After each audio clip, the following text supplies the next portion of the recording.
Hola compañeros, nosotros somos Leti Mazariegos. y Edgar del Pozo y hoy le vamos a hablar sobre Georg Wilhelm Friedrich Hegel. Él nació el 27 de agosto de 1770 en Stuttgart, Alemania y falleció el 14 de noviembre de 1831 en Berlín a los 61 años. Sus padres fueron María Magdalena Luisa Form y Georg Ludwig Hegel, su esposa Mary von Toch, tuvo dos hijos, Karl y Emanuel von Hegel. Sus predecesores fueron Aristóteles, Platón, Descartes, Goethe, Spinoza, Leibniz, Rousseau, Kant, Fichte, Hölderlin, Schelling y Adam Smith. Hegel fue reconocido por la teoría del idealismo absoluto, la dialéctica y la dialéctica del amo y el esclavo. Vamos a darles una breve biografía de Hegel. Estudió primero en el Instituto de su ciudad natal. Recibió su formación en la Universidad del Seminario de la Iglesia Protestante Gutenberg, Tübingen, Stift en Alemania entre 1788 y 1793. Fue compañero del poeta Hölderlin y del filósofo Schelling, gracias al cual se incorporó en 1801 como docente a la Universidad de Jena, Alemania. Estando en Jena, escribe su primera gran obra, Fenomenología del Espíritu, en el año 1806. Considerado por la historia clásica de la filosofía como el representante de la cumbre del movimiento decimonónico alemán del idealismo filosófico y como un revolucionario de la dialéctica. Habría de tener un impacto profundo en el materialismo histórico de Karl Marx. Considerado uno de los grandes representantes del idealismo, su sistema puede considerarse la culminación del idealismo post-kantiano. Ninguna de las palabras clave de la filosofía de Hegel, el todo, lo absoluto, lo real, el devenir, el sujeto, el espíritu, el sistema y otras, puede entenderse sino en un proceso dialéctico. Lo que en principio es o significa, no es ni significa verdaderamente más que si se transforma en otra cosa que no es, o si no deviene de otra idea u otra cosa, es decir, si no es mediado. La filosofía de Hegel se desarrolla con plena coherencia desde el momento en que se admite lo verdadero es el todo y que el todo, lo absoluto, es resultado de esto, es el devenir. De la misma forma, no hay que saber la filosofía si no es mediada. El espíritu que existe en desarrollo no se conoce a sí mismo, sino en desarrollo, en proceso dialéctico.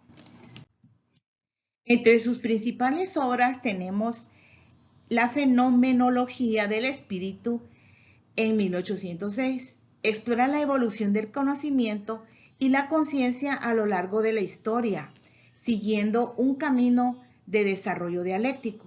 Describe el devenir de la conciencia desde el conocimiento sensible hasta el conocimiento absoluto de la filosofía.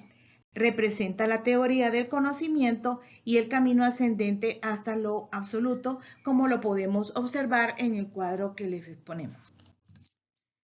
También escribió Ciencia de la Lógica, entre 1812 y 1816. Radica en haber proclamado la teoría dialéctica del desarrollo como la única teoría auténtica en cuyas categorías y conceptos fue descubierta la idea del movimiento y del cambio universales, hasta su aplicación a la vida y la sociedad. Marcó una nueva época en el desarrollo del pensamiento científico.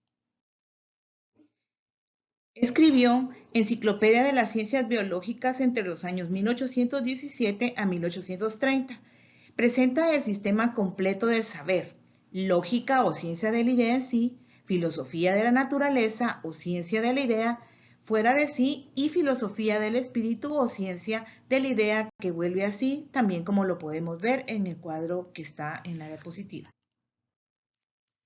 También Principios fundamentales de la filosofía del derecho, en 1821. Esta obra fue publicada hasta después de su muerte. Su idea de la filosofía es forzosamente histórica, porque no es sino desarrollo del espíritu que se piensa a sí mismo a lo largo del tiempo. La mejor interpretación de la realidad es pensarla como idea, aspecto lógico, o espíritu, aspecto real, que se desarrolla en fases distintas dialécticamente relacionadas y cuyo resultado no es meramente el término final, sino la totalidad del desarrollo. Lo real es espíritu y lo real es razón. Escribió también Filosofía de las Bellas Artes, Lecciones de la Historia de la Filosofía, Lecciones de la Filosofía de la Religión, Lecciones sobre la Filosofía de la Historia, y eso lo hizo entre los años 1832 a los años 1838. Aporte filosófico desde una óptica cristiana. Hegel fue siempre, a su manera, un hombre religioso, ligado a la reflexión teológica y con profunda espiritualidad, aunque con sello intelectualista.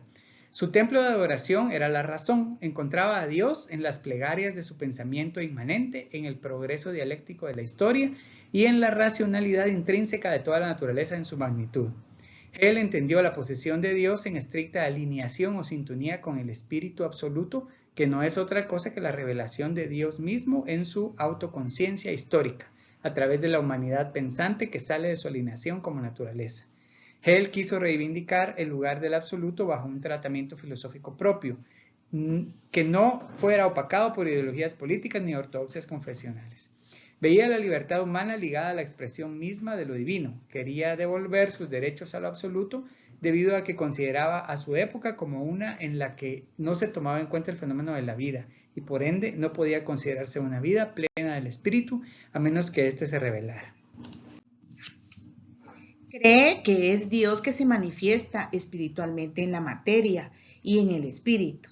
No hay escisión o bipartición cartesiana entre ambos. Por el contrario, solo hay espíritu y este se manifiesta en la materia como naturaleza y en el pensamiento como espíritu. Todo lo que hay es Dios y solo lo que existe es Dios manifestándose. El tema de su filosofía en lo absoluto, justamente el hombre sería el instrumento de la autoconciencia de Dios, que se representa a sí mismo en el mundo, en un acto histórico de activa racionalidad que dirige sobre su sí mismo a través del tiempo.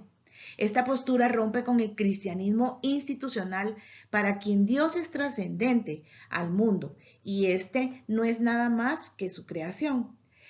Solo lo espiritual es real, esto es, solo lo racional, pues quien mira racionalmente al mundo lo ve racional, por lo que Dios es lo que es entre dos nadas, y fuera de él nada hay.